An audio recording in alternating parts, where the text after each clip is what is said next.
Yeah.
Don't think. Feel.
Right, which is kind of cool. But we'll go out and play some Frisbee. King, you want to go play some Frisbee? Let's go do it. Let's go. Oh, wait. Let's do this officially. Let's do it officially. Boom. So King and I are going to go do some flat work. Let's go, handsome. Come on, Superman. King. Right, this here versus this. And you can see him shift. Come on, right? You can see him shift each time. And that shift is, it might be the thing that is necessary for you to get your dog to flip. Yes, good man. Aus. Aus, yes.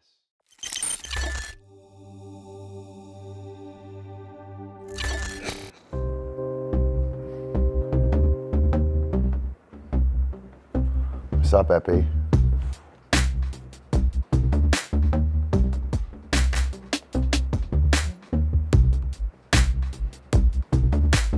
Chill.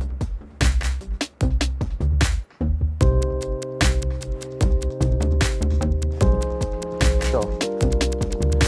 King. Watch out, Cupcake. Easy. Epi. Easy. Chill.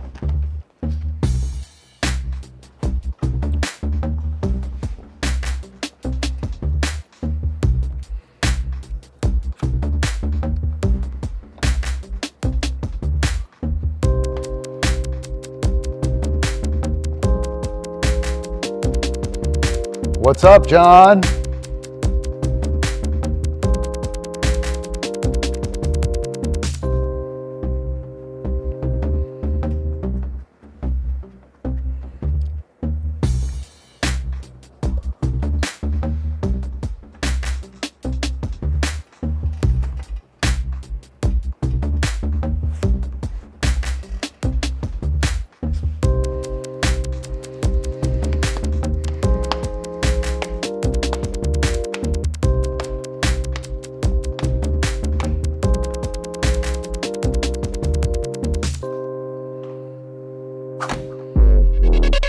Right on.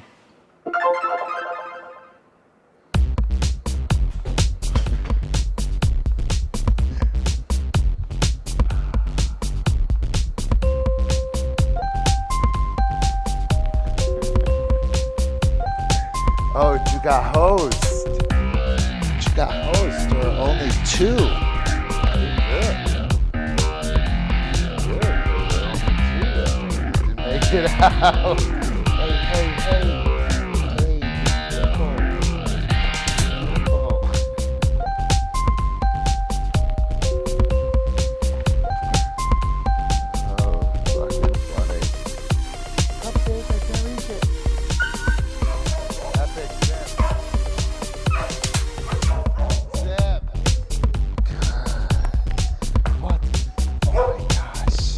Cupcake, I can't reach it.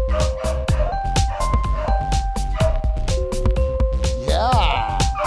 Whoa, look at it.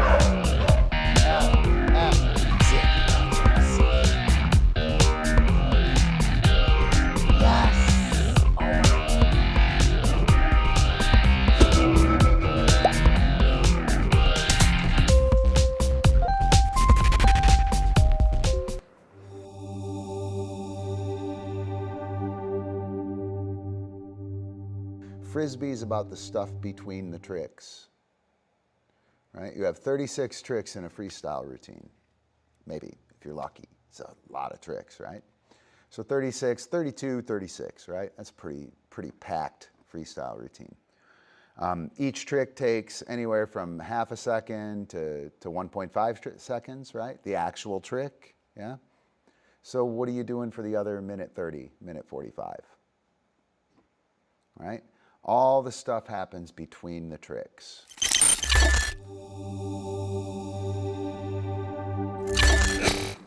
Go. Through and flip. Good. Ouse. Go. Ouse. Yes, ouse. Hi. Up. Ouse. There. Yes. Good. Ouse. Through. Cupcake.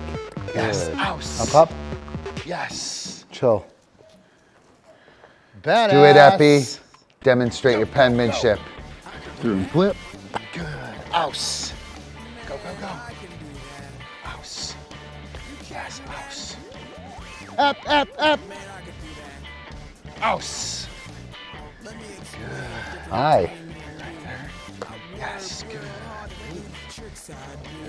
Hi. I see you. Good. Ouse. Through.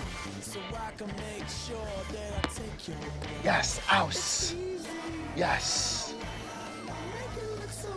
Badass.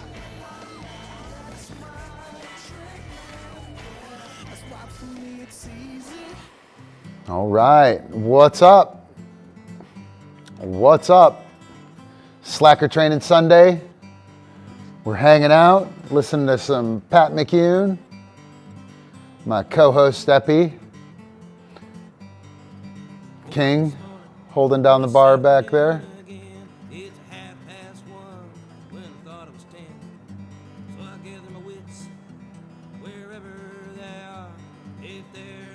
The clam, eh? You better reinforce that clam. All the dogs need the clam reinforced. Think I am. That I think I am. Come on, dude. It's terrible. Show some respect.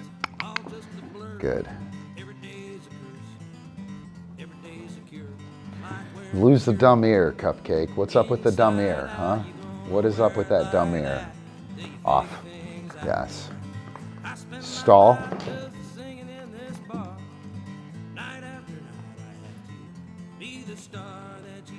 Off. Yes. Go do dog stuff.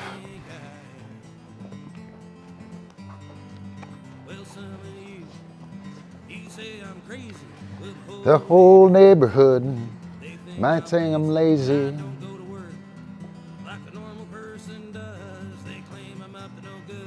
They call up the buzz, but I spend my life just singing in this bar.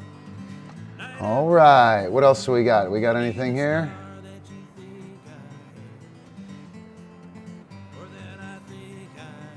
Maybe. It's an unending battle, dude. Can't win against Mother Nature. You just keep getting older. The text gets smaller, fuzzier.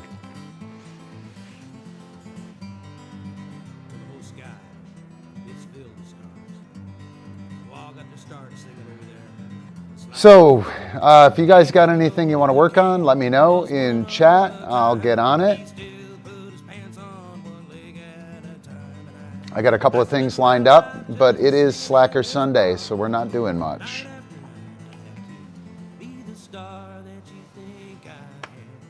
Believe the old people, John. They're not lying. They're not lying.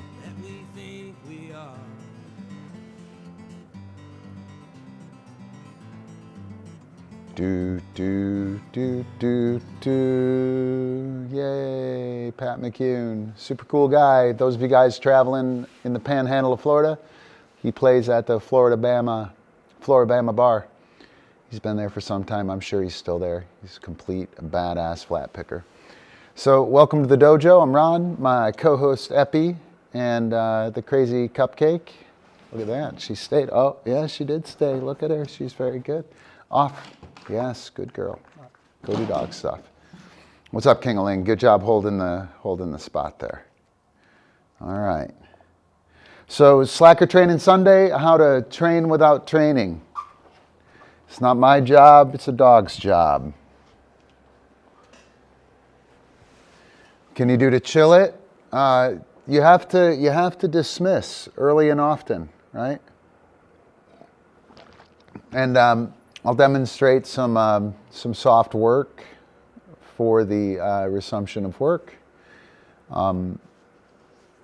That is the key from dismissal. So when you dismiss your dog, attention and engagement start from dismissal. In order to have an off switch, you need to be able to turn the thing off, right? In order to have control over engagement, you need to be able to turn the thing on, which means it must first be off. So dismissal is the start of engagement. Dismissal, go do dog stuff, it means I'm off limits. It doesn't mean go away, doesn't mean go sniff, it just means I'm off limits. And these guys are all dismissed right now, and they're chilling out, holding their position. They think that's the place to be. They think that's what's going to do it. They're not super interested in me. You can see, like, I can look at Cupcake there, and she gets a little bit excited, but she's not really pushing on me. The hard work to get re-engagement is not what we're looking for if we're looking to get an off switch or if we're looking to have the dogs chill out. What we want is soft work, and I'll try and demonstrate some of that. Soft work,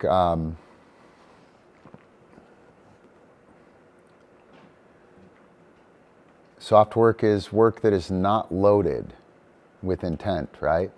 So the dog, you can see Cupcake just looked at me there, right? She didn't look at me like, what are we doing, right? If she pegs me or she lies down and bang, she's on me, she's doing that to manipulate me.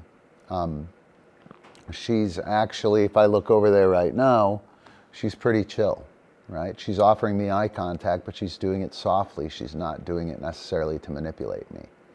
And that's soft work. And that's what we're looking for out of our dogs during dismissal. Dismissal means I'm off limits. It doesn't mean stop working. There are three basic releases. You have free or my off cue, which is a cessation of duration. It means stop doing the duration behavior. We have all pow. That means we're done. Sorry, Epi, I know we're not done working. It's okay. That means we're all done. That'll do, pig, right? That'll do from the herding world. And then we have dismissal, which is the handler's off limits. And when the handler is off limits, the dog should stick around, cruise around, tool around, and be available, offering soft work in order to get back in the game. So I'll demonstrate some of that. I mean, it's already happening. You can see King doing it. I'll pay Cupcake here just for the hell of it. Sage Paw, the idea of while as well. While Cupcake is there, she gets cookies. And while is a classical conditioned cookie. It's a classical cookie. There's no behavior going on here. I don't want to trigger behavior. If I trigger behavior with a marker, if I mark, the dog will think a behavior happened. And if I trigger the idea that a behavior happened with the marker, off, yes, good girl, then the dog thinks that that behavior works. Cupcake, stall.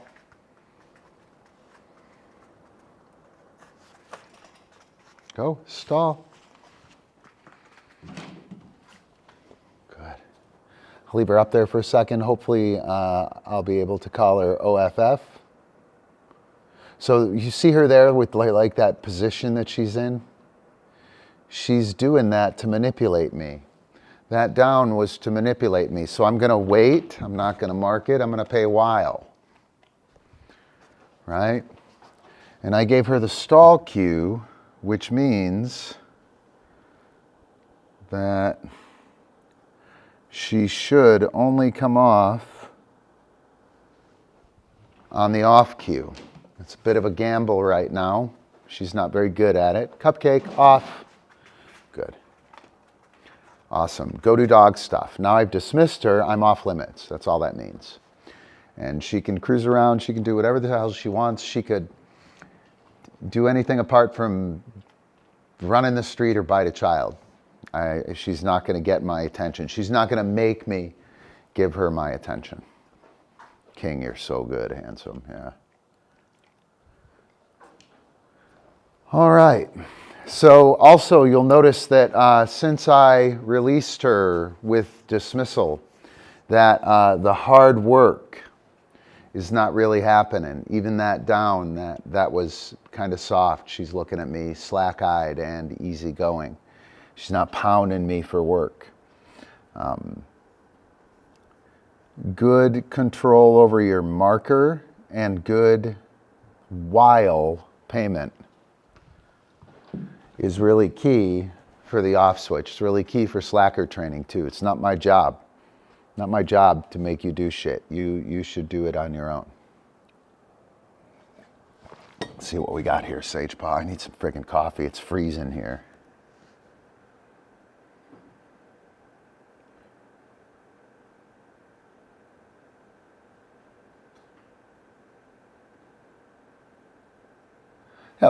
Yep, answer dog, pretty common actually, to create an answer dog when you are a young operant conditioning trainer.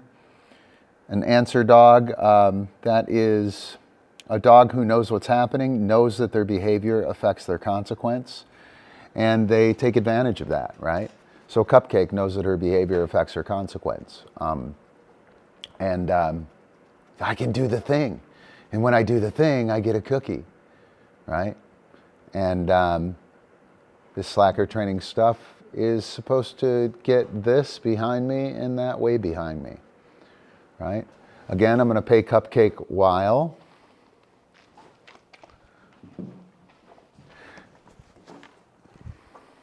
No marker on that. And again, that is a classically conditioned cookie. That's a classical cookie.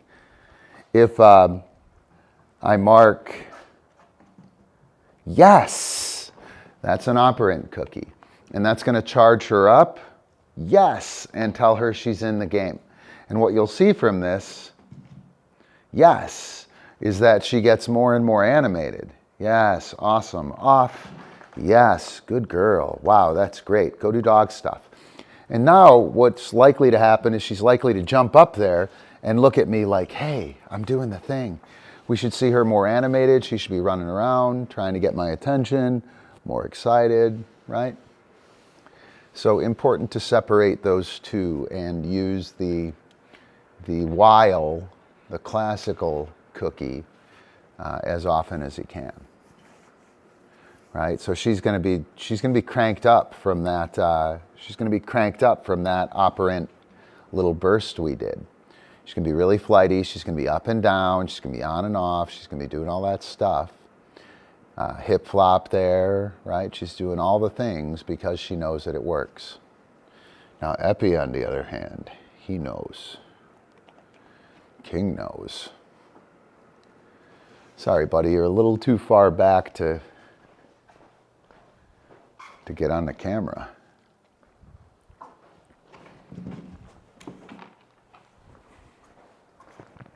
All right, so I'm going to do some leash stuff with Cupcake. I haven't done any of that, so I'm going to pay for that. Hope you appreciate it. I hope you appreciate it, Sage Paw. Hope you appreciate it. I'm going to pay for that the whole night tonight. It doesn't take much to get them charged up and, under the impression that they're going to do some good work. We're going to do work. I can make it happen. I make cookies happen. I'm the operant dog. I'm the bomb. All right. So I am going to do some leash work. First thing I'm going to do, show you guys how to... Whoa, what's that, Cupcake? Do you even know what this is? You don't even know what this is. So, with the leash, right? Let me see here. We'll switch this. Ooh, everybody getting excited here. Don't want that. Where'd it go? There it is. Easy, Cheetah. I know, it's exciting. It is exciting. So we'll switch this. So, I can put this on Epi here. Chill, Epi. Oh, I know, it's exciting. Where are we going, huh? Super, super cool. Hi, chill. So I have the leash hanging, right? I put it in my thumb, slide down, I wrap that around my thumb, and I grab it. And I can grab here with both hands, put it on my hips, and I can hold a big, beastly German Shepherd, which I'll be doing tomorrow with Chris and Otto. Again, you take your thumb, put it in the loop, you slide down, you wrap that loop around your thumb and squeeze. You put that on your hips and you can hold a lot of, you have good resistance to any pulling. The other thing that happens when you do this and you hold it on your hip is that when the dog pulls, there's none of this going on. Any of this is going to tell the dog that exciting shit is happening, right? Ooh, you almost got away. Ooh, you almost got away. You almost got away. When you want to loosen it, you just drop it, right? Again, you slide down, you loop it up around your thumb, and then you squeeze. Old school, tear your dog's head off with a correction with that one, man. Right, Epi? You know all about that, right? Right, here you go. Wham! Tear his head right off. Go work, handsome. Collar grab equals food, another really important one. So I'm going to have some food ready. I'm going to do this with Cupcake, by the way, but I grab the collar and I pay with food. Right? So I grab the collar quick and aggressive and I jam food on him. Right? Really, really nice. April's working this with Puff right now. I grab the collar, food. You watch me leash these guys up on video when we're playing Frisbee. I hold my hand down. They drive their collar right into my hand because we've done this collar grab equals food, right? Super cool. Super, super cool.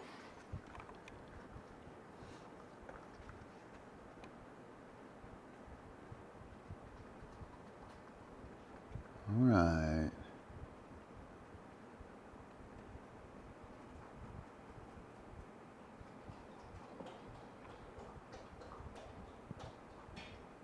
Yep, collar grab equals food. Super, super awesome. Super, super awesome. So I'm going to grab this other camera over here. Chill, handsome. And set this up so you can see the coop cake. Ooh, hang on. Let me show you. We have flowers in here. It's freezing out, so the flowers have to come in.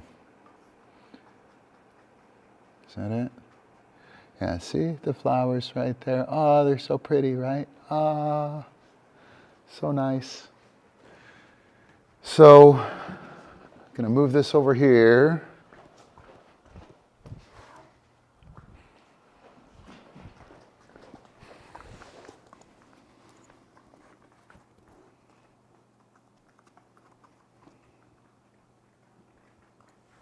All right.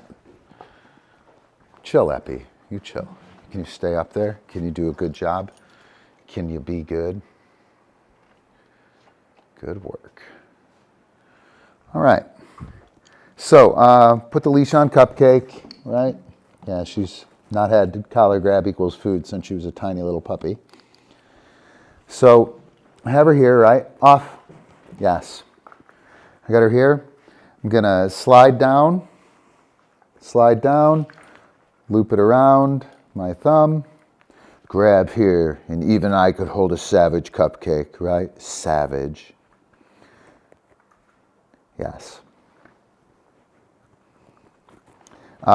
This is really, really important, guys. When this becomes automagic, especially if you got a reactive dog, having a good handle on that, being able to do this and that, really nice. If you're doing a long line, you just crank it up and crank it around your thumb. You can do 4 or 5, that's 6 feet, 6 feet, 6 feet, 6 feet, 6 feet. You got a 35-foot long line wrapped up. You just let go with your thumb and it all kind of unfurls and it stays on your thumb. It's pretty nice. So when I have the dog here, I want to, when I move, I don't want to move with the leash in my hand, right? I want to move with my body, right? That movement, super important. I move here, I draw the dog in with pressure, I pay here.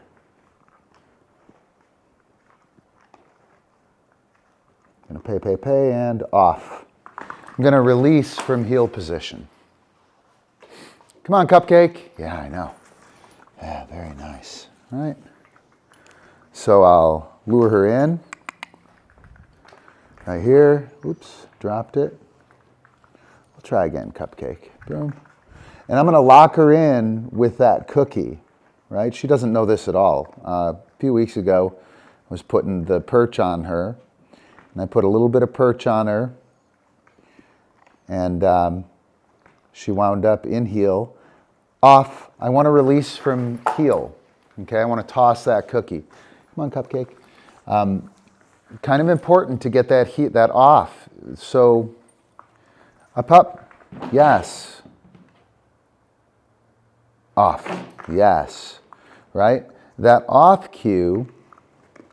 Stall. Yes. I pay. I pay. I pay, right? We have the front end of the behavior. Yes, I'll take some of that eye contact. And then off. And the other bookend of the behavior, both of those are actions. They both get paid. They get marked, they get paid. Stall. Yes, good girl. Gets marked, it gets paid. Now I move into while. While is about duration. There is no behavior here. Off. Yes. And the next action or behavior gets marked and paid. That idea of duration, anytime my dog hears yes, and they start getting paid for position as a classically conditioned cookie, they're in it until off, at which point in time they're released. Cupcake knows now, by mirror, that this is a duration behavior. And she's out of position. She doesn't know position quite yet, right? I've been holding her in there with the cookie. So I'm going to just let this die a second. I'll pull her back in. Yes. And I'll hold her in with the cookie. And the cookies will stop when she slides out. And she's trying to find some other positions. I'll help her. Yes. I can pay to the outside of her to keep her in. I can facilitate some position here. You see that my chest is pointing that way. I'm kind of pushing her off out front with that. Got to be careful where my pressure is.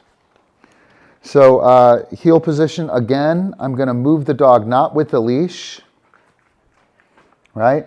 But I'm going to move the dog with my body. I'm going to pull her too far, and then I'm going to slide her in there. If she misses, that's cool. I don't care. I'm going to wait a moment. I'll pull her back into heel. Boom. You can see me removing that cookie, trying to get the removal of the cookie off as the cue to drop her ass and sit down. Pull in here. I remove that cookie, and that's what has her SIT. Gosh, I don't know what it is about this food. Off. Good work. Go do dog stuff, Cupcake. Go do dog stuff. And it'll be okay if she drags that leash around. I'll let her drag that leash around. I'll probably unleash her. I'll do collar grab equals food. And I'm also going to show you guys parking. Right, Epi? We can show parking? Yes, good man. Layering attention.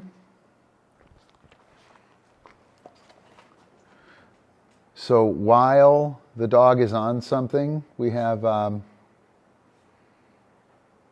let's see, how do I want to do this? Add that one. Remove that one. Shit. Add that one.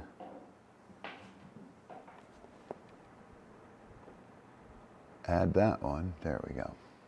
So Epi's on a pedestal. While he's on the pedestal, yes, he gives attention. Yes.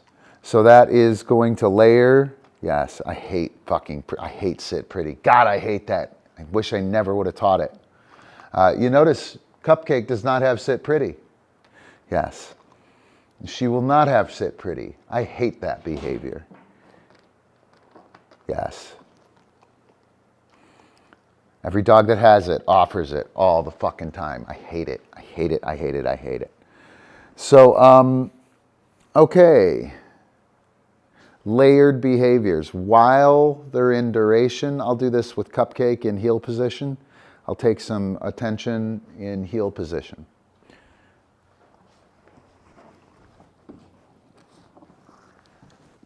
Off. Yes. So I'll wrap it around my thumb, squeeze, right? I'll lure her into position, boom, lure to heel, release, yes. And I'll take the eye contact, yes. So while she's in heel, yes, yes. Off, yes, good girl. She gives eye contact, she gets paid. That's going to layer the behavior. That's going to help her understand that while she's in heel position, she's able to do other things. I'll go ahead and take this off. Awesome. Go do dog stuff. Wow, you're terrific. Oh, I didn't switch camera, did I?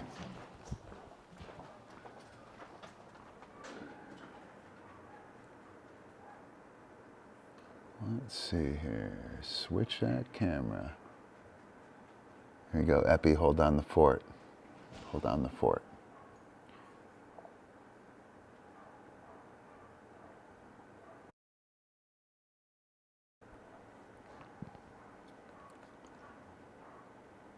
Yeah, I hate sit pretty. It's the worst behavior ever.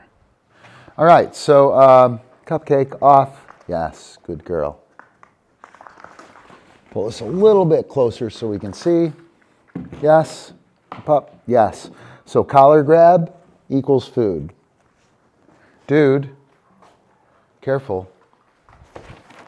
Chill. Collar grab equals food. You can see her, she's a little startled right now, right? Boom, pow. Boom, pow, right? Very quick, she'll really dig that. Boom, pow. Boom, yeah. Now I'll go, pow, yeah. Right?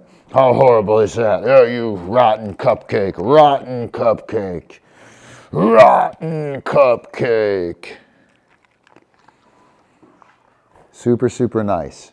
Collar grab, food. Again, that's classical conditioning. I'm pairing that. Cupcake off. Yes, good girl. Cupcake. Don't do it, Epi. Can't reach it. Can you get it? Can you get it? Can't reach it. You might be. Yes, good girl. I can't reach it. Yes. Oh my gosh. Oh. Wow. She is so assistive. Wow, that was great, Cupcake. I did not know you could do that. That was awesome.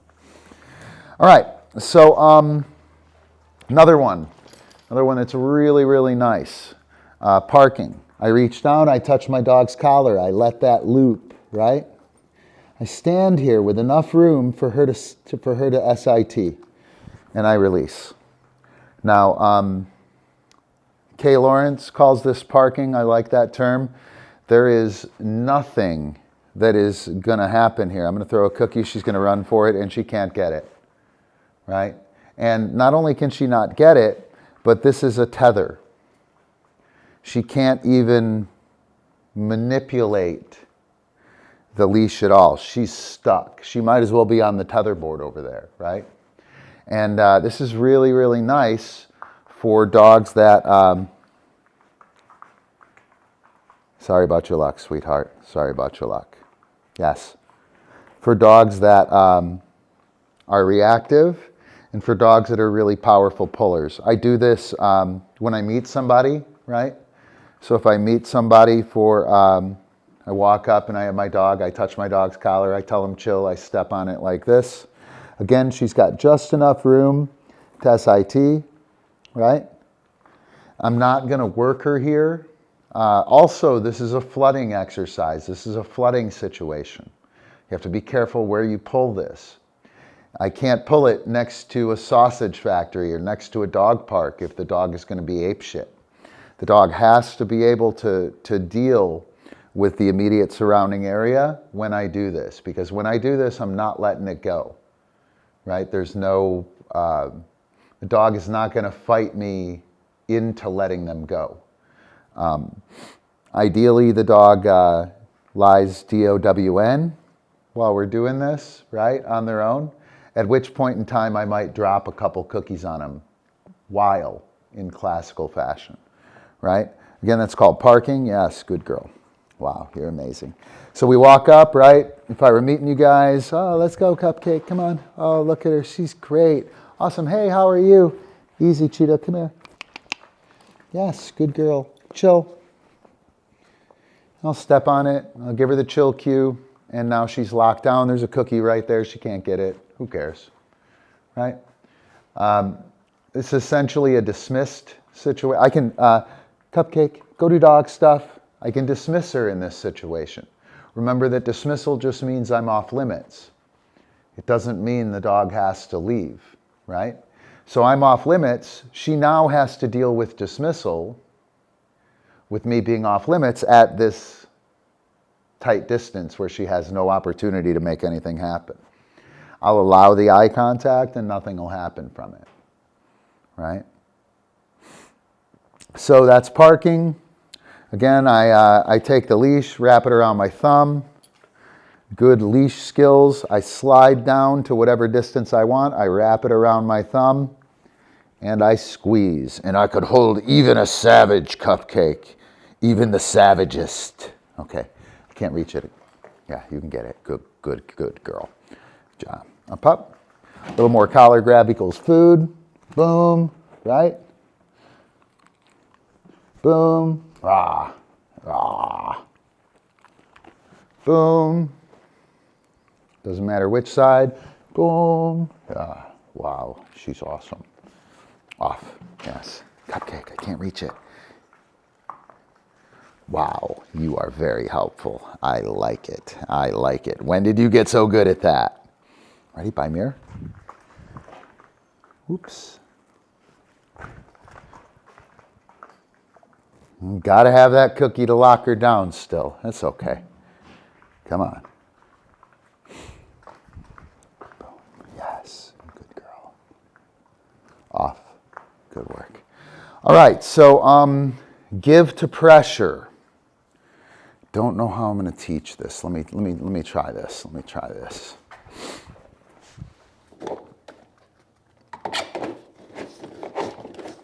Don't chill, Epi. Chill.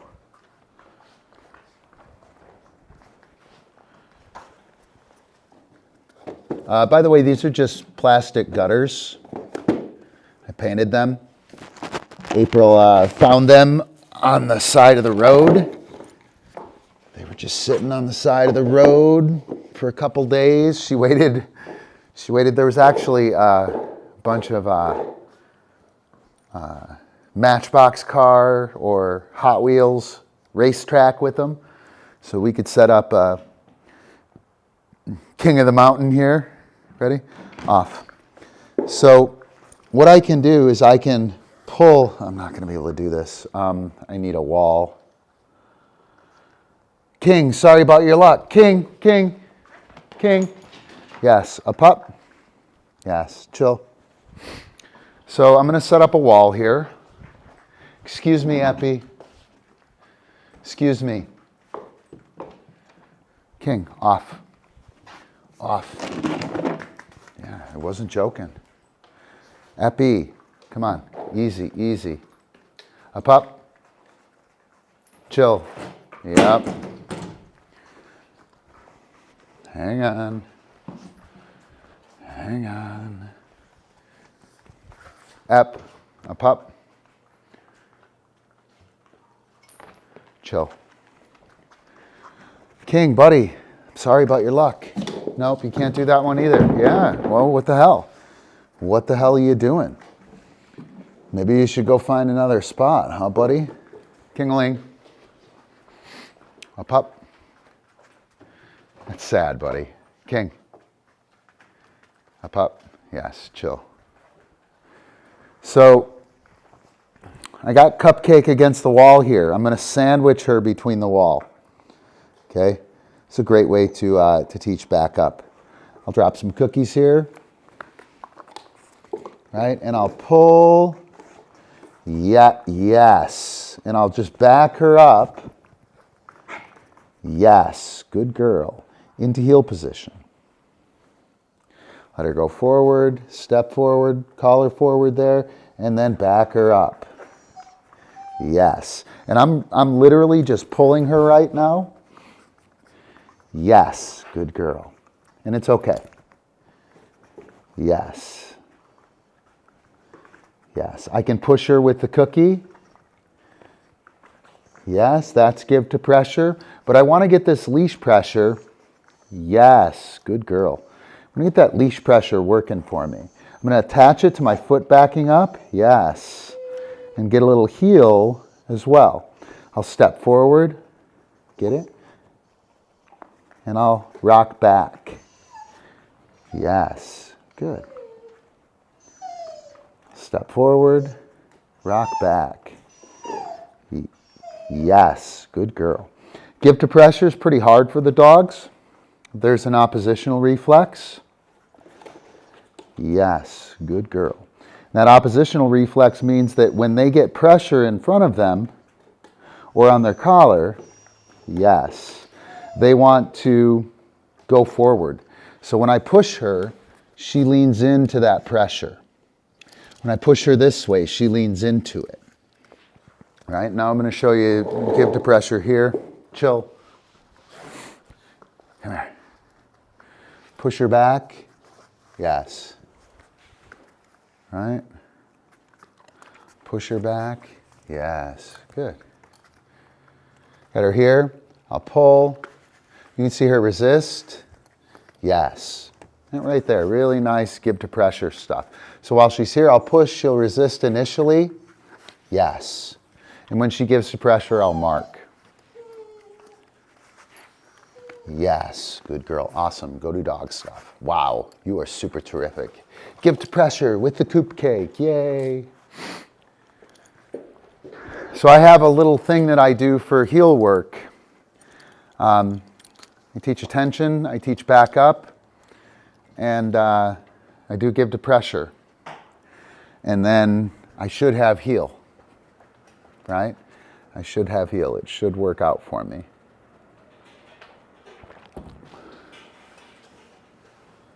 All right, let's see what's been happening in the chat.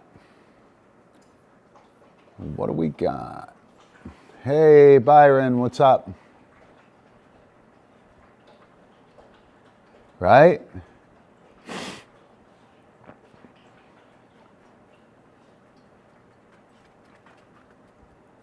Nice. Not surprised. Everything goes well when you don't go there and screw it up, right? Oh, Epi broke the law. He broke the law.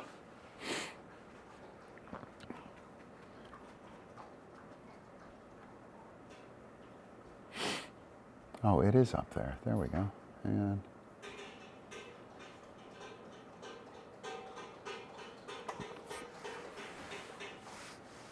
ooh, look at the coop cake. Yeah. Grabber collar. Grabber. King, dude. Go do dog stuff. All right, I think that's the extent of what I had planned, actually. That is the extent of it. Those things super important though, guys.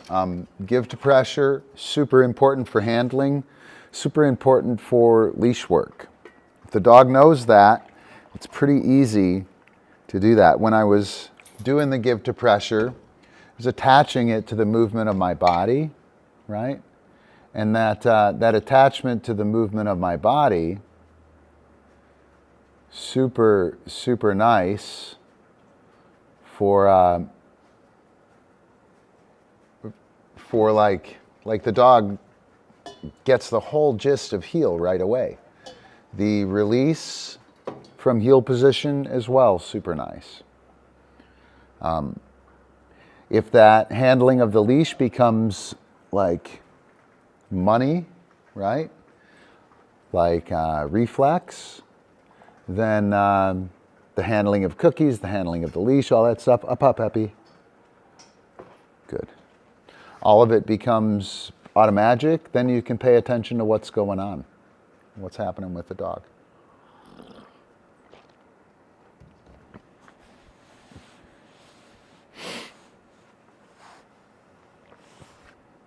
You want to, Hero asks particular teams to represent them. You would have to kick ass a bunch to get that, Sage Paw. You'd have to do a bunch of ass kicking in the Frisbee world to get sponsored by Hero.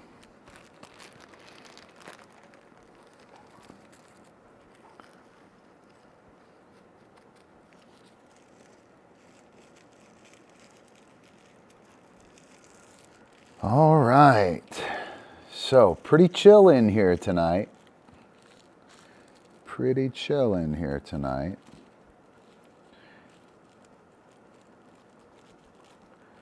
Let me see. Think of something that probably do a little bit of stand with Cupcake. I'd like to get a few reps on that stand on Hines behavior with her. I'd like to have that as a standing multiple right away. That would be super terrific. Let's see, so what's been going on with me? I have been deep into the process philosophy, into Alfred North Whitehead's process philosophy, and the shit is absolutely bonkers, man. You want to talk about ridiculous? The shit I'm able to understand that's written, it's crazy. Georgios, so the other day, where's the trigger, right? Where is the Trigger is a game we're playing. I mentioned it a bunch in the stream. And it's, you give the cue, right? And you do nothing. You wait a couple of seconds, about the time between your click and cookie, about 2 to 3 seconds, right? And then reward prediction error kicks in. And so we've been doing that. And I've been doing it like within the time frame of reward prediction error. Everybody know what reward prediction error is? I've talked about it a few times. I anticipate, yes, Epi anticipates a reward, right? Yes, 1001, 1002, 1003. Now there's reward prediction error. He's like, I'm not fucking getting a cookie, dude, right? That's reward prediction error.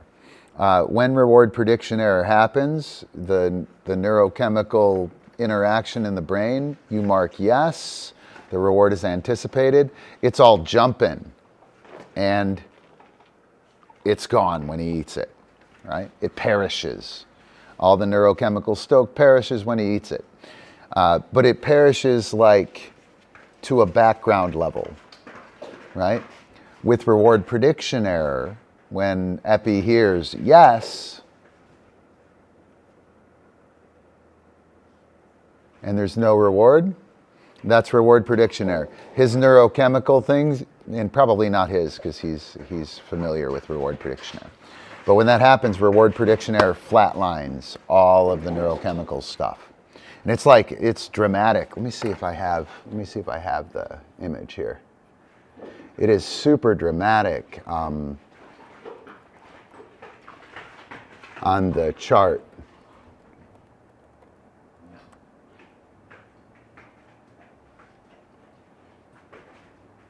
I'll look for reward prediction and then I'll look for RPE.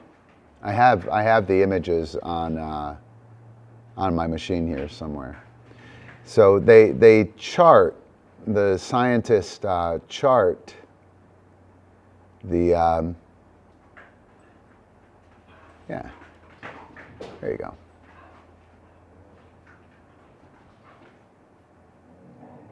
So here is reward prediction error, right? So what we have, reward predicted up top, and the reward is given, right? So you can see the conditioned stimulus, the thing that says that the reward is going to happen, it gets jacked up, right? Everything hits. And then there's this like slight gap here. And it's actually more pronounced in other charts. I don't know what this is taken from. But when reward is predicted, oops, sorry. So the conditioned stimulus, that would be like the click or the thing that the dog knows is correct. Right afterward, you see that spike? That spike is like, fucking hey, dude, the shit is happening, right? And actually, yeah.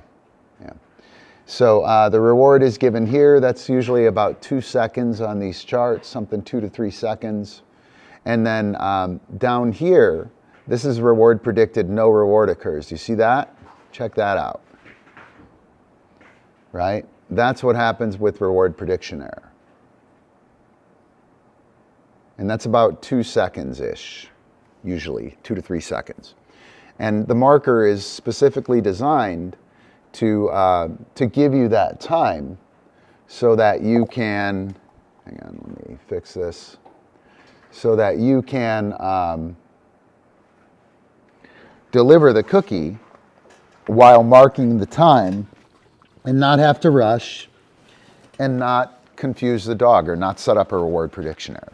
So I've been working within that time frame with the where's the trigger, right? And somewhere around that time. And Georgios hit me up the other day, and he was like, you know, Ron, I think that I waited extra long on my give. So we've been doing bite and give with where is the trigger. And he was working the give, and it's super awesome, by the way. Give your dog the give cue, mine, and then present your hand. Like a long time afterward. A significant amount of time, and the dog will get frustrated with holding it.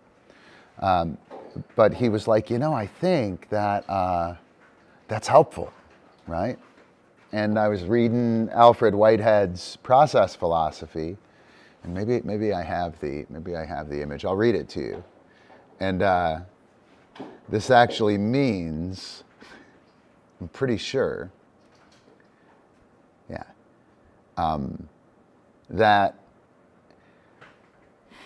when the dog hears the cue and then has to wait like an extra long time for the resolution or the action of the cue to commence, it has strong drive or intensity properties. I don't remember what it says, but I'm going to read you the quote here. It's fucking crazy. So, consciousness is how we feel the affirmation, negation, contrast. Conceptual feeling is the feeling of an unqualified negation.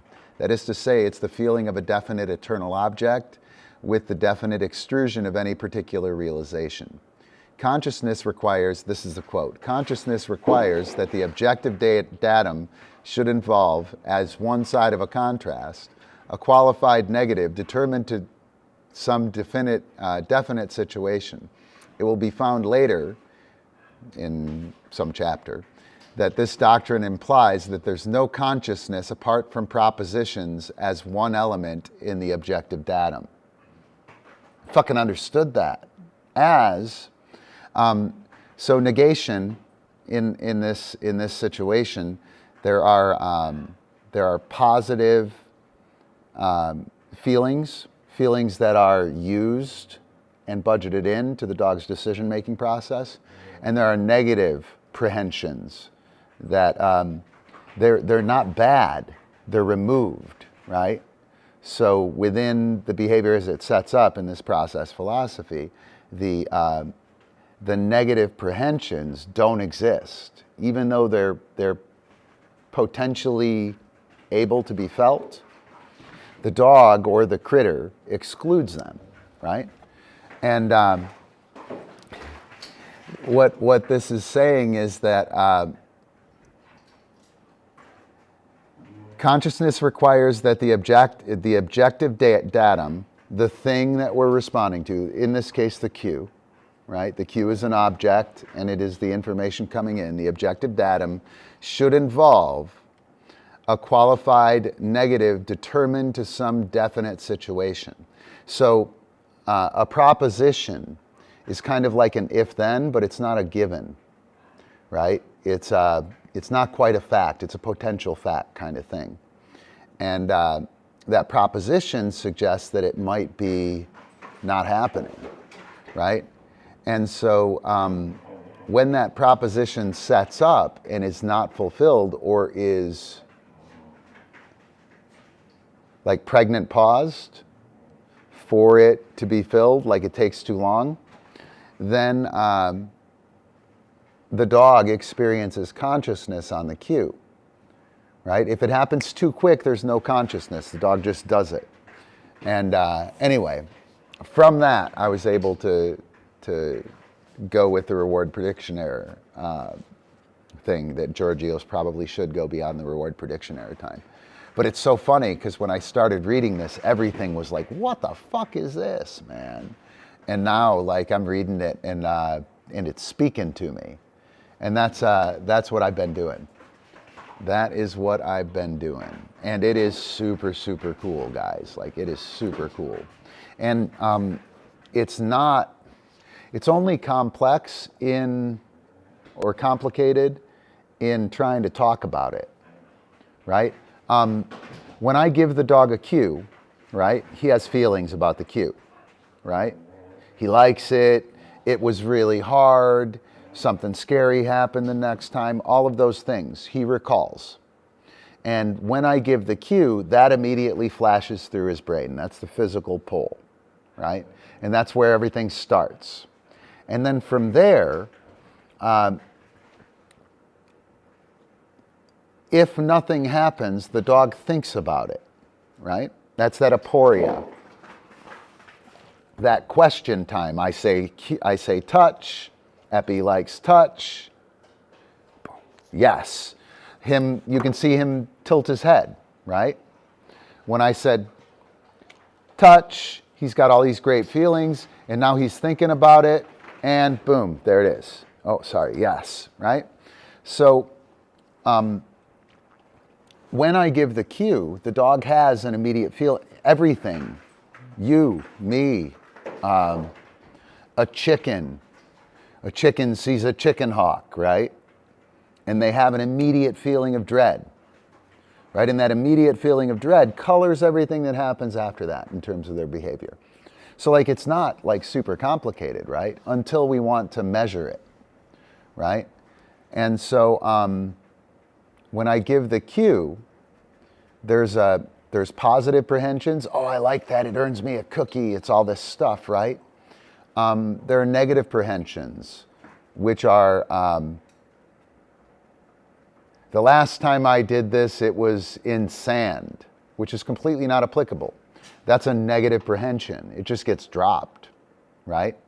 And so those feelings are where everything starts. And from there, if the behavior isn't actualized with a trigger or allowed to be actualized with the dog's action, the dog's at an impasse, then the dog starts to think and starts to construct a reality as to what's happening.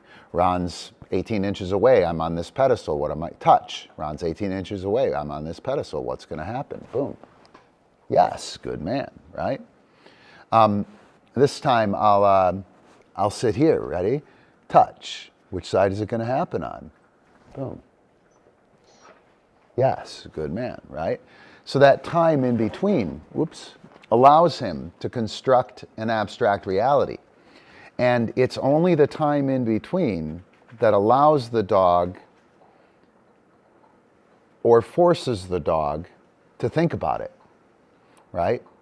And anyway, super, super cool shit. I'm super stoked about it. And there's a bunch of really wild things with it that, that do have straight impact on our dog training. But that's what I've been doing. I've been reading this whacked out shit, man. Like, it is bonkers. I'm reading it and I'm like, I can't believe I friggin' understand this, right?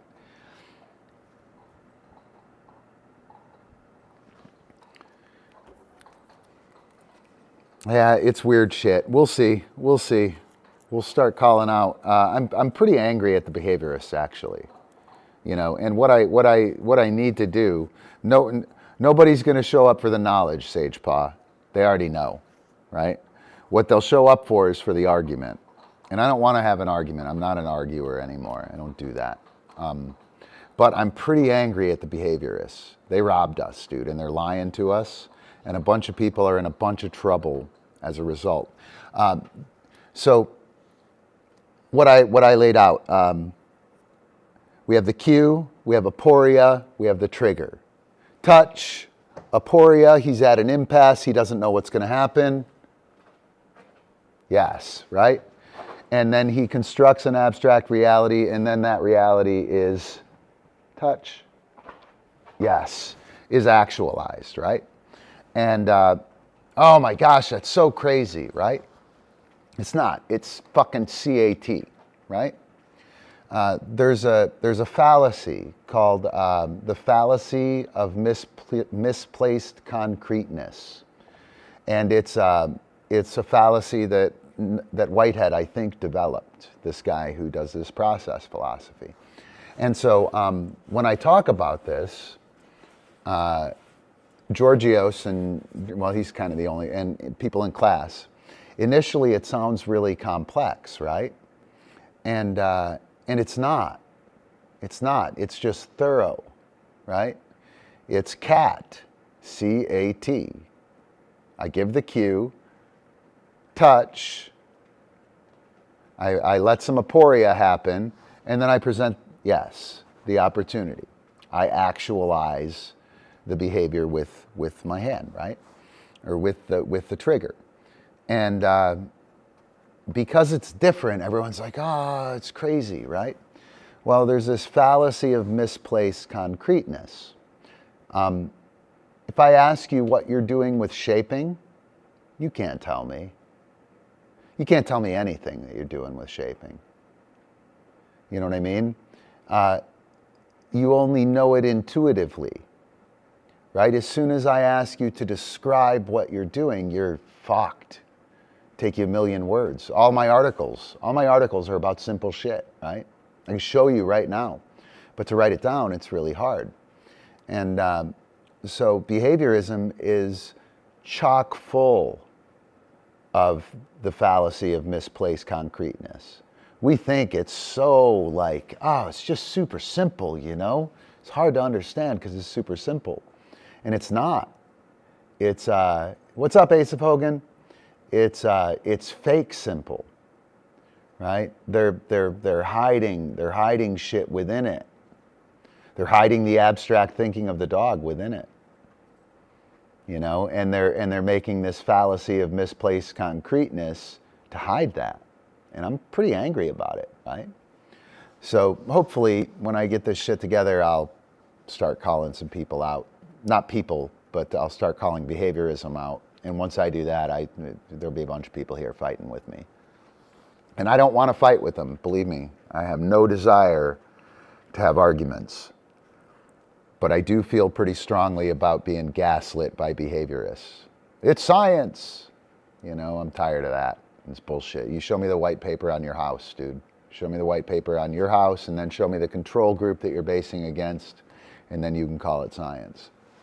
Otherwise, you're doing the same thing I am, which is trying to figure shit out. He is a good co-host, right? He's a very good co-host. Hi, Coop Cake. I see you. You're so good at oops, I can't reach it now. How did you get so good at that? Huh? How? All right.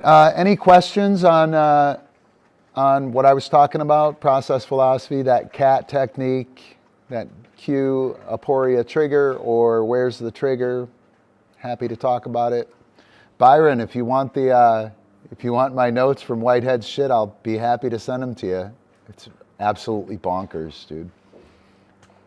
Totally freaking bonkers.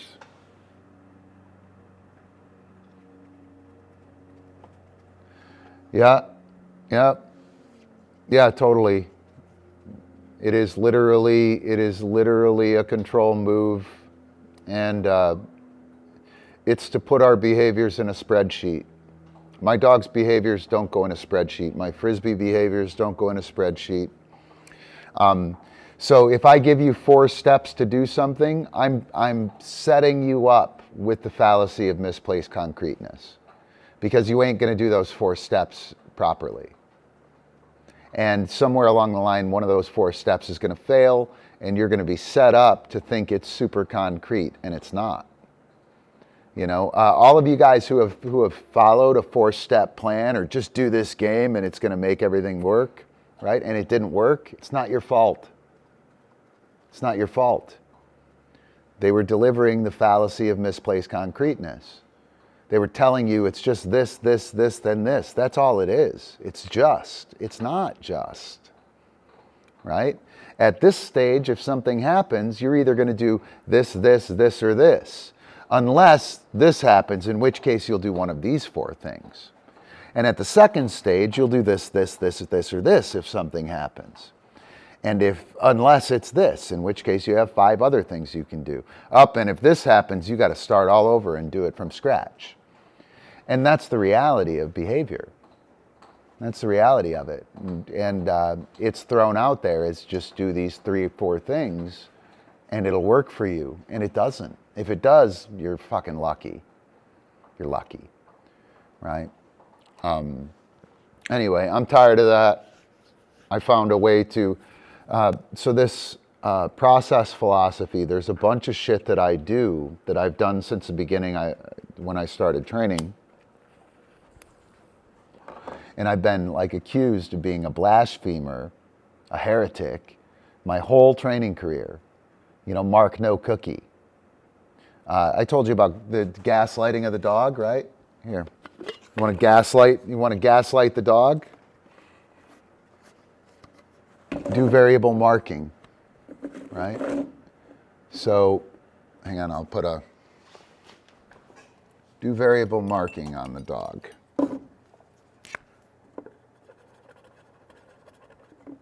Right? So hopefully you can see that dot. Yep, you can see that dot, right? So, no, I'm not going to do that. I'm just going to get the clicker and drive everyone bonkers. I touch. Yes, I get a cookie. I touch. Yes, I get a cookie. I touch. Yes, I get a cookie. Notice. Do you see it? Exactly on, right? And no mark. What the fuck? I touch again. No mark. I touch again. Yes, I get a cookie. That's gaslighting, dude. I just found out, yes, cookie, yes, cookie, yes, cookie, right? And then I do it exactly right, and you don't tell me yes? What the fuck? What am I supposed to think? Right? The answer is you're not supposed to think. You're not supposed to know. You're just supposed to do. That's what behaviorism does. They do. If the dog knows, my science experiment is going to struggle because the dog is going to do things I'm unprepared to notate in my science experiment, right? And so what I've done since the beginning, yes, cookie, I'm going to say click, cookie, click no cookie, huh? Then the dog looks at me and touches it again, and I click cookie. And they go, okay, you mean click cookie, click no cookie. Well, I should touch it again, click cookie, right? And I didn't gaslight my dog. And my dog knows that the brown spot is what I'm supposed to be touching, right? And he also knows that it might not always be a cookie, right? It might be a different kind of cookie. It might be no cookie, right? I've been doing that since the beginning, and I've been a heretic. I'm not allowed in certain periodicals as a result of it. Certain famous positive training periodicals, not allowed because of that, right? And over the course of the last 15 years, you can find white papers, and you can go to like assistance dog training and other professional institutions where they're training dogs, and they do that shit all the time. Of course they do, because the dog needs to know what they're doing, not just do it, right? But within the behaviorism place, I'm a friggin' blasphemer. Yeah, so Lola's manic play. A lot of that is coming because, so within concrescence, we're doing it. We're fucking doing it. I did have it set up, so. Within, hey, oh no, that's that. There we go.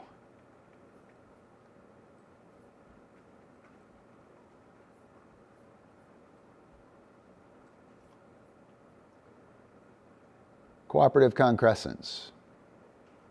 So, within, yeah, perfect. We'll go here. So, this is like a little diagram of the behavior. I'll walk through it real quick. I'll go ahead and walk through the whole thing. It won't take long. So here we are. We have the cue, which is called prehension. Okay, that just means, and actually it's not called prehension. The cue is the datum. Okay? The prehension, the cue is the datum, the trigger is the decision. The datum is the thing that we're basing everything off of. It's the drawing of attention to the situation. The datum is usually an actual entity, an entity in the world that can do things. The trigger is the decision point. I pull the trigger, and I have the dog decide at that point. It's separated by time. The cue, the datum, the datum starts the process, and these perish objects appear. I get the datum, oh, this is happening, touch. Epi's like, okay, what are the situations I've touched in before? Yes, good man, I've touched on the pedestal, I touched the hand, all these other things, right? So perished objects are previous experiences that we've gone through. Earlier reps, the emotions and feelings from those reps, our successes, our failures. Okay, when the cue is given, this is brought up, all right? And this is, these are prehensions. These are the grasping of the datum, right? When I hear the cue, I grasp all the relevant things within my past, and I start to apply them towards the problem, right? So the next stage, and not even the next stage, we have a physical pole and a mental pole. Behaviorists only have a physical pole. The mental pole doesn't exist for them. The physical pole is just do and just these prehensions dropping in from the past, okay? And that's behaviorism. This shit doesn't exist. And this thing, our control of it, has no bearing on it. We give the cue, the dog takes their physicality, their preconceived notions, their history of the past, and they drop it in the physical pole, and it's a done deal. And there's no growth. There's no change. They might as well be an electron or a wavelength, right? And the more they're like a wavelength, 1, 1, 1, 1, 1, 1, 1, 1, the more the scientists like it. 1, 2, 3, 4, 5, 1, 2, 3, 4, 5, 1, 2, 3, 4, 5. That's what they want, right? So everything is about, like, essentially shutting off this whole part of the behavior. This whole part of the behavior is where the consciousness is engaged.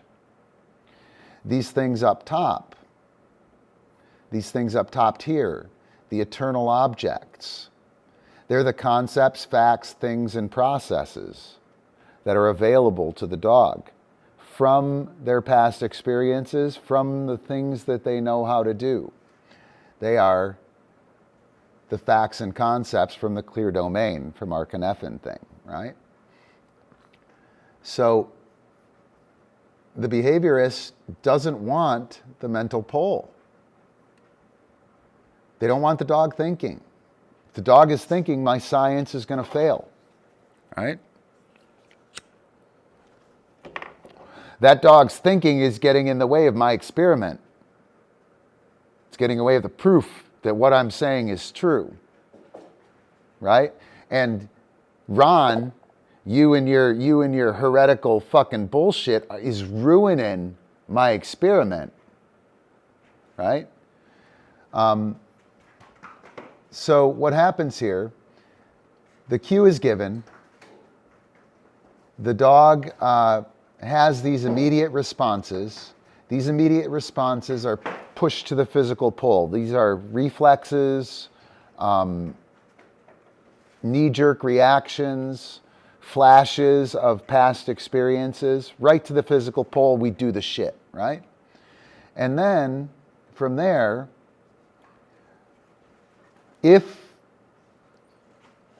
once this happens, once the prehensions are sent to the physical pole, then the eternal objects, the things that I know, are applied to the situation.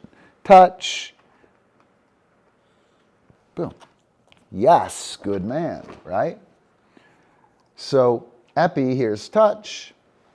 He has, I really like this, or nose to the hand, the feeling of that, all of that shit.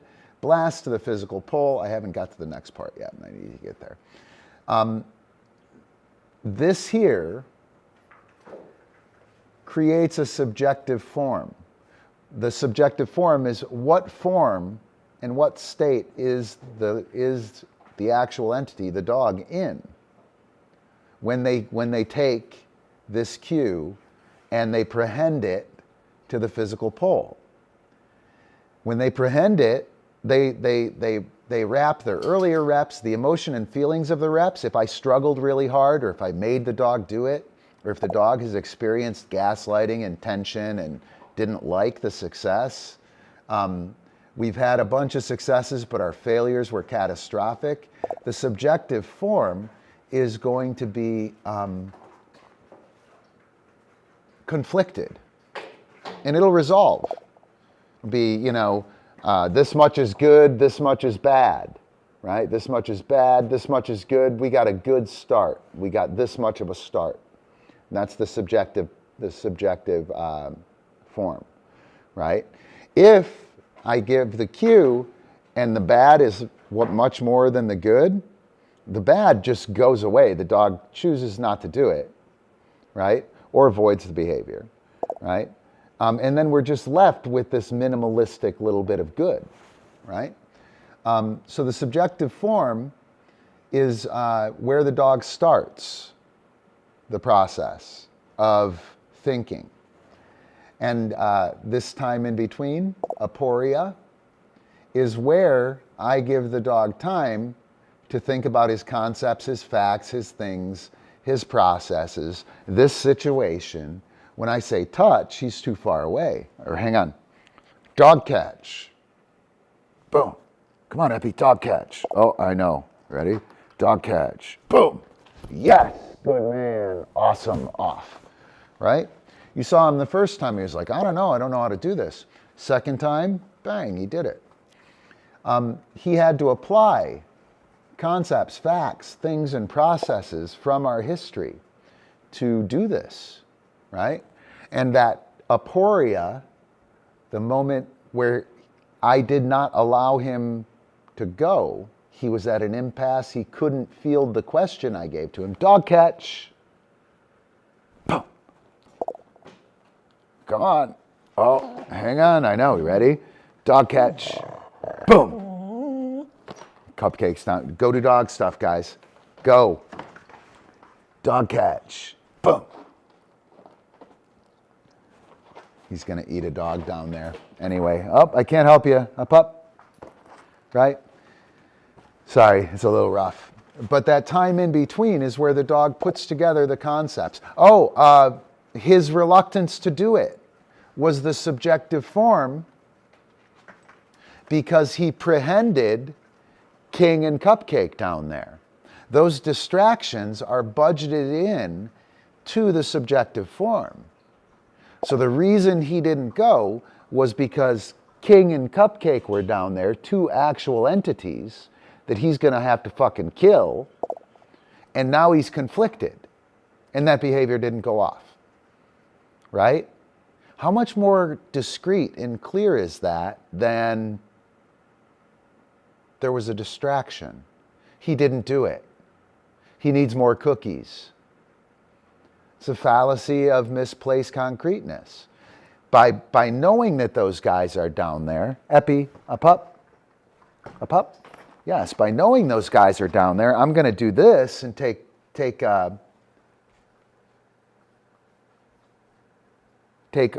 I'm going to remedy this or reduce my criteria, right? I'm going to stand on this. Ready? Dog catch. Boom. Yes. And now he's on it. Off. Good.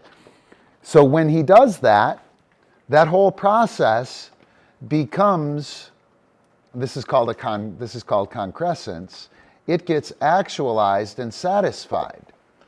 I give him the cue, that's the datum, he prehends it. King and Cupcake were around here, right? But they weren't so close, so it wasn't such a destructive or damaging subjective form. He was able to apply all of his concepts to it. The concepts are ingressed into the mental pole, so they go into his construction of reality, right? I trigger the behavior, we do it, satisfaction happens, right? Satisfaction happens when the reality has been actualized and an honest effort was made. Satisfaction perishes immediately. The moment it's done, it's gone. The cookie is next, right? So once it happens, the next cookie is where it's at. And this happens over and over and over again. And anyway, that's the reality, or that's a much closer description of reality, right? And yeah, so that's the shit I've been working on.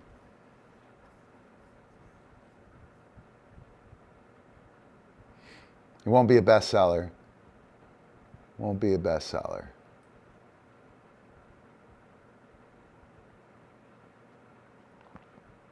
Yeah, you should probably not do that. People don't care to hear that. A lot of people know who April and I are. Not so much anymore, but like back in the day, like all the other institutional dog trainers knew us, and you should just read the room before you do that. You don't want to put your foot in your mouth. I appreciate it though. So let's see. Yeah, this is it's really cool. So remember when I was talking about the appetitive cookie, right? When we click and treat. So the actualized entity, when Epi and I are working, right? When I tell him dog catch, right? I'm the actualized entity. These two are actualized entities. The stool is maybe an actualized entity because it is in play, right? It's a thing that has power within the situation, right? But the cookie is not an actualized entity. The cookie is an eternal object. Hang on, I'm going to pull up the map again. The cookie is an eternal object, right? So the cookie lives up at the top of that cone, right? I'm the object, right? Dog catch. He reads it and then boom. Come on, you got it. Yes, awesome. Off. Good work, right? So then the cookie happens. The cookie, if I hold here, the cookie's an actualized object. Dog catch. Boom. Yes, right? Off. So the cookie was huge in that experience, right? I want to be the actualized object. I want dog catch. Boom. Nice. Awesome. Off. Ooh, easy, cheetah.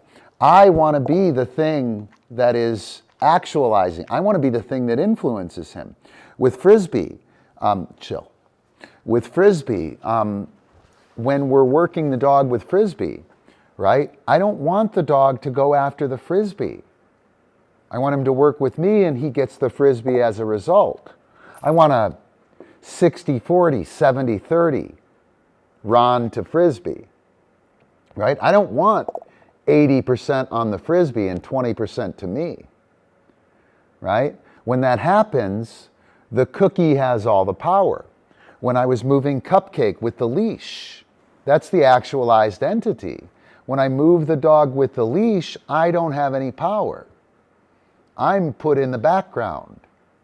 I want to move my dog with my movement and my pressure, and I want to use the leash as like an extension of me, ideally without the dog knowing, at which point in time it is me and the dog that are working together. It's not the leash and the dog. You follow? You guys follow that? Hopefully you do.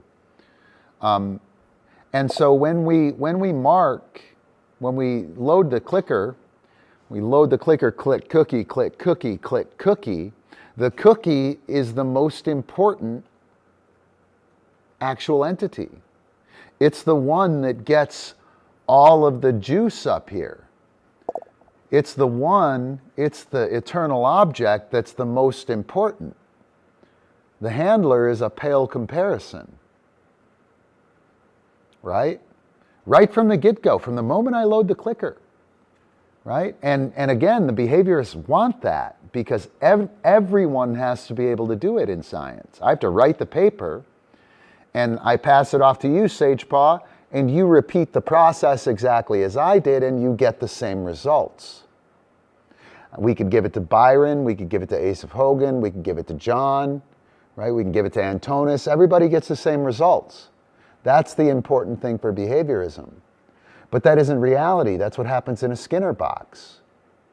That's what happens in the lab, right? And you take it out into public and it doesn't work because it's the fallacy of misplaced concreteness.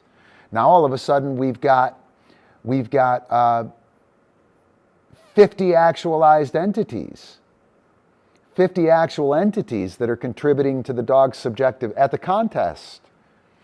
The music, actualized entity, or actual entity. The crowd, actual entity. Other dogs, right? Flapping flags. Now all of a sudden I do my dog catch with Epi and he's like, fuck that, I ain't doing that. Because his subjective form is all trashed. If I'm the most important thing, and I am the actual entity that overshadows everything else, and we have great history doing this thing in a bunch of places, then I'm going to have the most impact on the dog's subjective form. When the dog thinks about what they're doing, me and our experience are going to have the most juice up here instead of it being the cookie up there, right? All right. Super excited for you and your puppy, Ace of Hogan. All right, so I'm done with that. I'm going to stop ripping on behaviorism and talking all kinds of crazy town shit. But that's what I'm working on. I'm breaking it down into cat. Right? I'm breaking it down into cat. I'm going to have a very simple setup to create a powerful actual entity and to create powerful concepts, facts, things, and processes, and good understanding via the Cynefin framework so you know how to use them. This stuff over here, this is where the eternal objects live. Actually, this is where the eternal objects live. These are prehensions, our previous experiences. These are only as good as the last reps. This is the actual world where we do things. And those are all technical terms from process philosophy, and they're what we're doing here. And there are rules to it, and it gets unbelievably complex. And it gets unbelievably complex because it doesn't just work with critters. It works with a stone. It works with a molecule. It works with atoms. It works with galaxies. It works with ideas, right? It works with anything that can be actualized into the real world, right? Anything that can be created idea-wise and actualized into the real world. And that's why it's so crazy and complex. That's why it has to be spoken so weirdly, right? What I'm going to do with it is literally cat, cue, aporia, trigger, and then probably 10 or 12 concepts, right? And then a particular understanding of the process, and that'll be that. So, yeah, weirdly, super weird. You wouldn't believe what I've been reading, man. Here. I'll just pick something at random here. Hang on. Right where I'm at. You ready for this? It's fucking nuts. Let me see. Page 258. If we prefer the phraseology, we can say, we'll skip the God thing. So God is in this as well, by the way. And God is like the Tao, right? The Tao, the way. It's kind of a hands-off God, like the structure of the way things are is God, right? If we prefer the phraseology, we can say that God and the actual world jointly constitute the character of the creativity.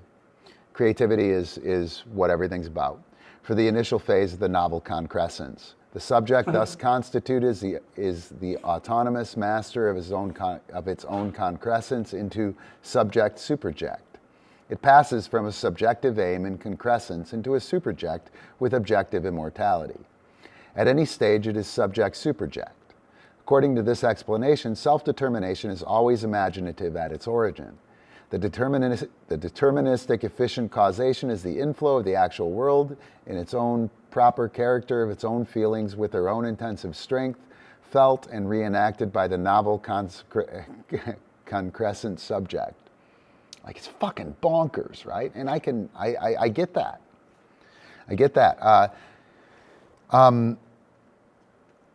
Creativity and the function within us to want to actualize, to not be bored, right? And our ability to act within the world, they drive the creativity for the initial phase of action or of becoming the next thing, right? The subject is the master of achievement to become something greater.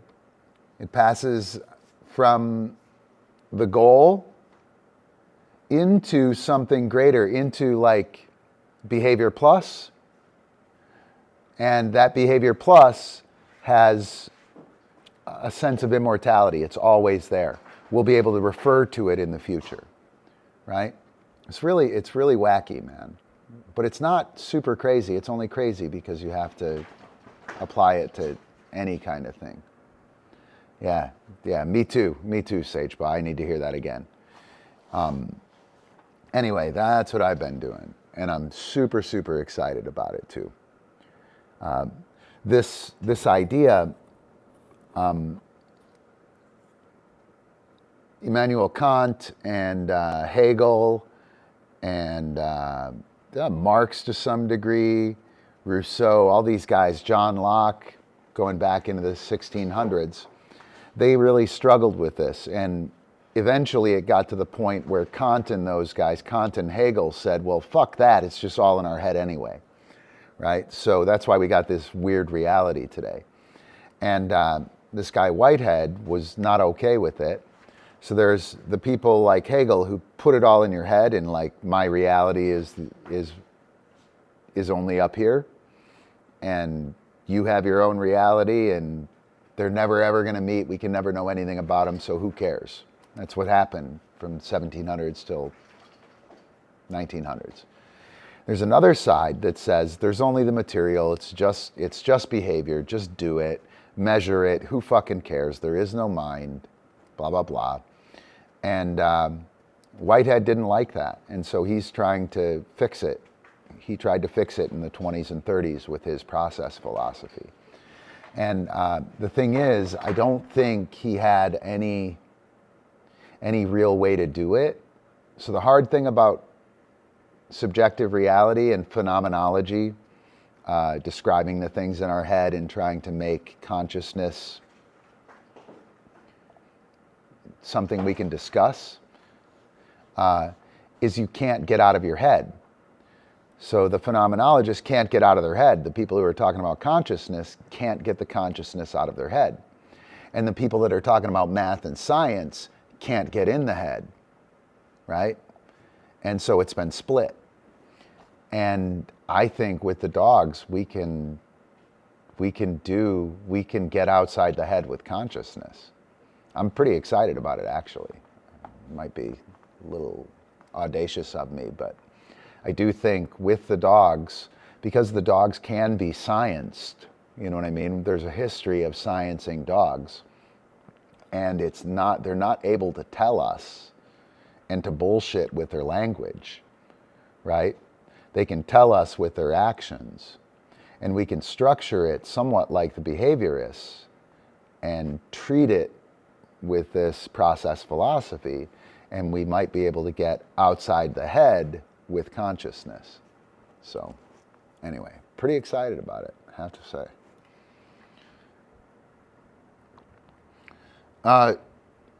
In your head is real.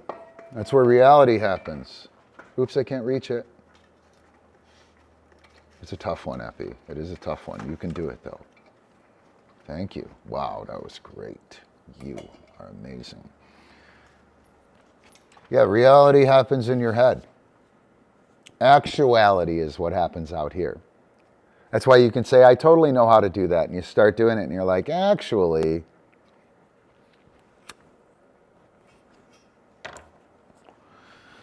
All right, so,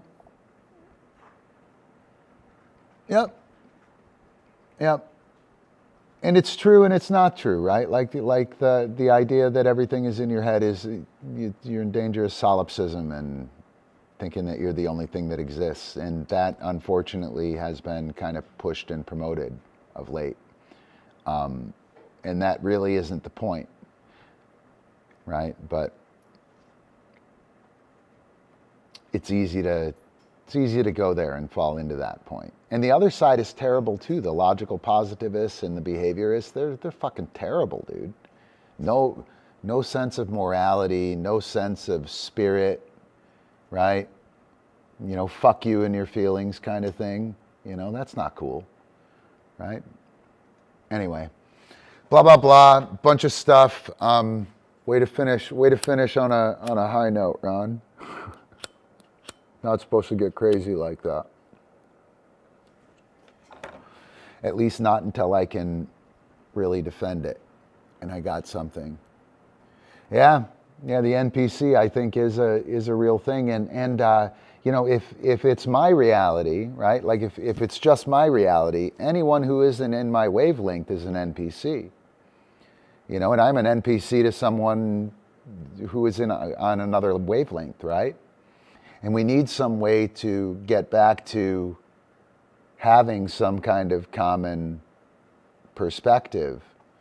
And, you know, it's kind of important. It's a little scary right now. But yeah, the NPC phenomena is a real thing. And we're all NPCs to somebody. We're all NPCs to somebody, and there's no way for us to talk about it in a sensible way. I was on Twitter before I got kicked off, and this lady, I think a lady, was talking about science, and she's like, I can science that. And I'm like, well, you can science it, but, you know, it doesn't mean what you think it means. You know, there's a bunch of stuff that your science isn't talking about. And it took me, I don't know, 20 interactions with her before she kind of got what I was saying, you know what I mean? And I tried hard because she seemed like she was a honest broker, right? And, you know, it took a lot of work just to get to the point where she was like, oh, I kind of see where you're coming from, you know? Just to get to a point where we could talk was, you know, 20 uncomfortable interactions. ChatGPT, I'm using ChatGPT a bunch. I'm using it essentially to kind of test my understanding. It's just like a search engine, right? If you construct the right question, it tells you whether your question is valid or not. If you construct the question poorly, right, or it doesn't know, it just like shines you on. It gives you some bullshit, you know. Whitehead's process philosophy is blah, blah, blah, blah, blah, blah, blah, blah, and it's all the same over and over. But if you give it a good question, or if it actually knows what it's talking about, you can read it pretty easily. and you can get a sense of what's going on. But yeah, I've been using it essentially as a search engine because search engines don't work anymore, man. Jesus, they're terrible. Ask for something about how to do something on my Macintosh, and all I get are ads for Apple, you know. It'll probably tell me a good story from a man from Nantucket. Probably will. Probably will. All right, I'm gonna get out of here before I say something crazy. So, Patreon. Or do not. There is no try. Become a patron. That's what I'm doing for my gig right now. If you guys dig the stream, that's what's doing it. That's the only reason I'm able to stream. Patrons at the vice director and bus buddy level or above, they get access to our classes. The vice director gets access to Discwando. Bus buddy and above get all of the classes. We have merch. P-Vibe shoes. P-Vibe training notebooks. Right? Yeah. Socks, shirts, shit like that. Gonna finish off my grift. Tip your dog trainer. If you like the show, you should tip me, right? And I already know about not petting a burning dog, so don't try and pull that bullshit. I don't need any dog training tips, like real tips. All right, so Byron, check it out.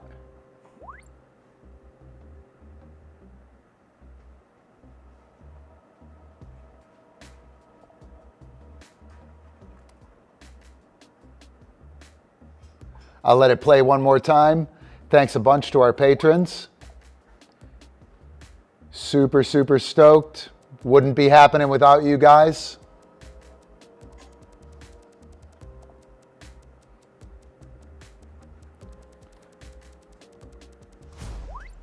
All right, so gonna take off. Ooh, World of Warcraft, do it. Do it. I'm gonna melt my brain with more Alfred Whitehead. I've read about 150 pages of that shit. I'm fucking going crazy. In a super good way, though. I'm really excited to try and put this together and get something nice and clean that actually, like, it explains what I'm doing. Like the only reason I can read that shit is because I'm doing it all the time, right? So see you in class, Byron, John, if you're still here, Antonis, when you see the stream. We'll see you guys in class. Alicia, we'll see you on Tuesday. Thanks a bunch. I'm going to play us out with Badass Meme Roll number 18, I think.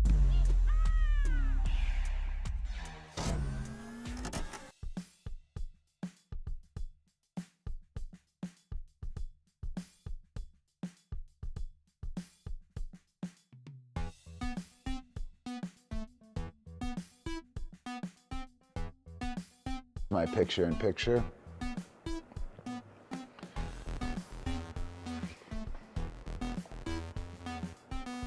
Yeah. Woo.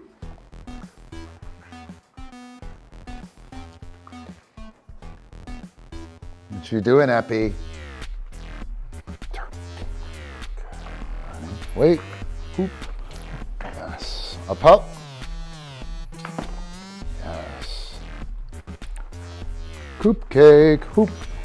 Yes. Good. You ready? Wait right there. Dog catch. Boom. Yes. Awesome. Oh.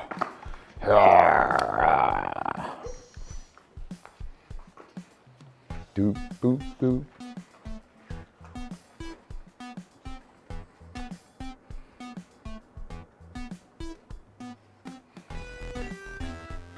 Frisbee fish.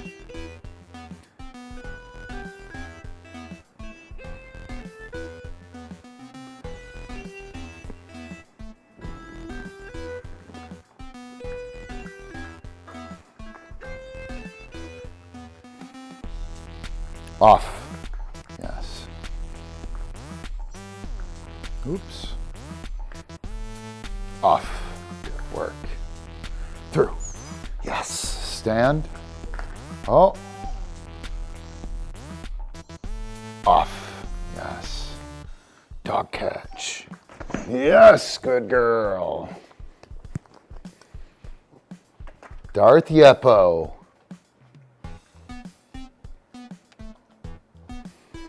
You're a good man, King. It's cold out here, isn't it?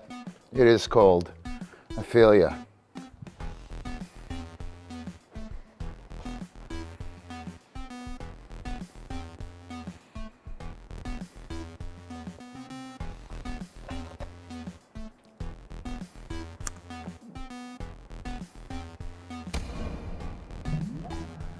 See you guys tomorrow, Tuesday in class.